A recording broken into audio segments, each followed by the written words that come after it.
So this is where I post my average content because I'm an average guy.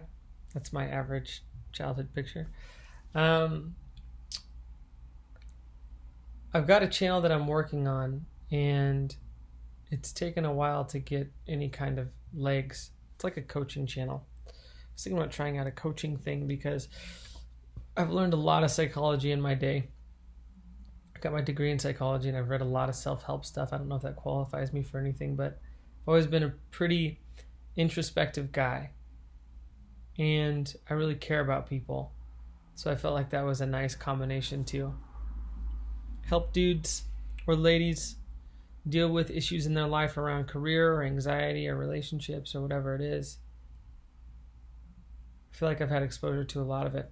Anyways, I wanted to make a video on dating advice for anxiously attached men. This wasn't the best introduction to it. It could have been more succinct. But if you're an anxiously attached man, then, and you're aware of that, that probably means that you're more temperamental or more needy or more dramatic or more emotional or more preoccupied with relationships than the average male, because most males, at least the story goes that most males don't really think about it as much. So I guess that's true. So if you are anxiously attached, I would advise a couple of different things. The first thing that I would advise that you do is when you are forming relationships with women, that you start focusing on building relationships with women that are completely non-sexual. And I know that sounds really counterintuitive, but there's a couple of different things going on here. If you are able to build a relationship with women that are non-sexual, especially in a group setting where there's males and females, and you're able to care about everybody in the group unconditionally because they are people and not because they have of what is between their legs, then that will automatically start to make you the type of male that women will gravitate toward. A lot of times anxious men they're kind of single-minded. It's like, oh, I see this woman and I think she's really beautiful, and now I'm just going to let my emotional response to her propel me into her vagina. Which never works, by the way. It's a horrifically bad line of thinking, but that's kind of how the thinking goes. So an exercise for you might be to try and form real bonds and care about people unconditionally, especially women.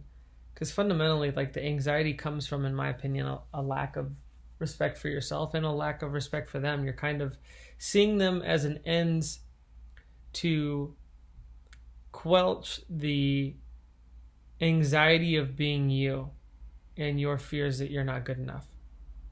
So that would be the first thing that I would do. Second thing I'd do is I'd start to really try and prioritize dating women that are secure, that you might find boring off the jump because you're real attracted to avoidant women, and avoidant women are emotionally unavailable. They tend to play games, tend to send mixed signals, and they're usually the ones on the dating market because they don't stay in relationships. So that would be advice number 2, is try and find a secure partner and trust that your natural inclination for a partner is going to lead you astray. Start to do things that you wouldn't normally do. You would date people you wouldn't normally date. And do it with the idea of caring for another human being and being honest, which leads us to our second thing, effective communication. Because you're an anxious dude, you don't really effectively communicate because you probably don't have that strong of an identity, which is kind of a tough pill to swallow. I know it was for me, but your identity isn't real strong. So it's hard for you to be decisive and know who you want to be and what you want out of life. And because you're vague, you tend to get vagueness back. So the first thing that you do is directly communicate to yourself first, the honest truth. I value security and safety and connection and affection and availability. I need that. make fun of me as you want to. I'm a man who needs available affection, communication, and security. Whatever. That's something that I want, and that is a legitimate thing to want. So that's the first stepping stone right there. Like in terms of accepting yourself and moving through it. Is, well, instead of self-rejecting, which isn't the best tactic, in fact, it's a horrific tactic, I'm going to assume that who I am is okay and that my needs are legitimate. And as you decide to be okay with who you are, warts and all, in terms of your most likely very romantic and poetic and fiery way of dating, and the shadow side, which is insecure and overly anxious and overly indulgent and enmeshing, I would say that there's good and bad, and you want to refine the aspects that aren't really doing you any justice. Cool.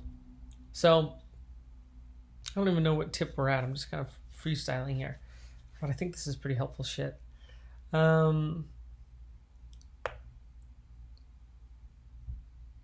Is there anything else that I would say?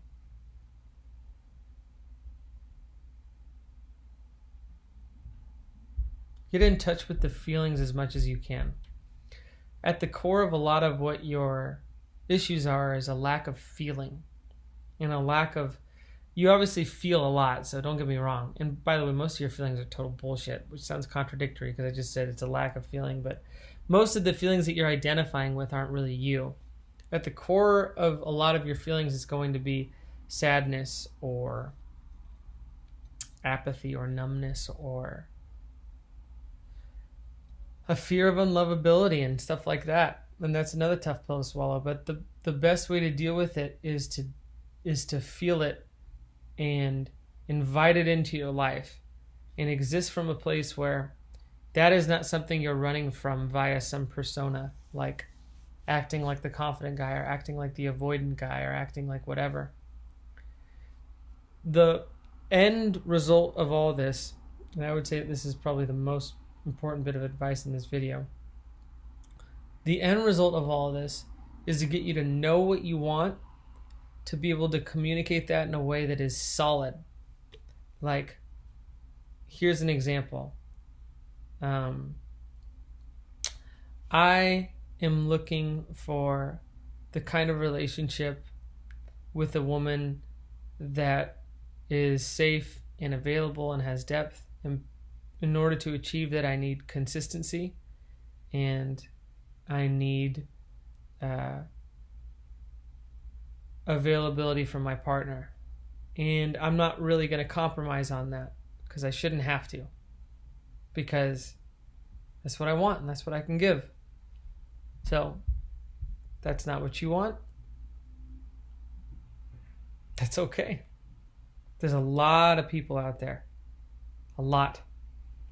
And I would say that that's a really powerful position from you. Abundance, if you can have it. There's so many women. There's so many experiences. And it's in your best interest, if you have a good one, to enjoy it and let it go almost instantly. Because your tendency is going to be to hold on to it and try and get it over and over again. Easier said than done, fair enough, but the practice is enjoying something for what it is, saying what you want, enjoying it while it's there, and then literally saying goodbye to it as quickly as it came and not trying to hold on to it. And then it'll start to come to you.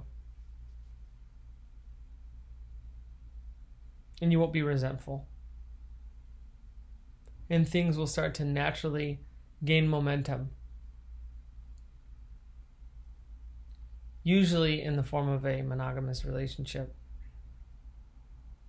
But the reason that you're probably still single is that you want it too quickly, man.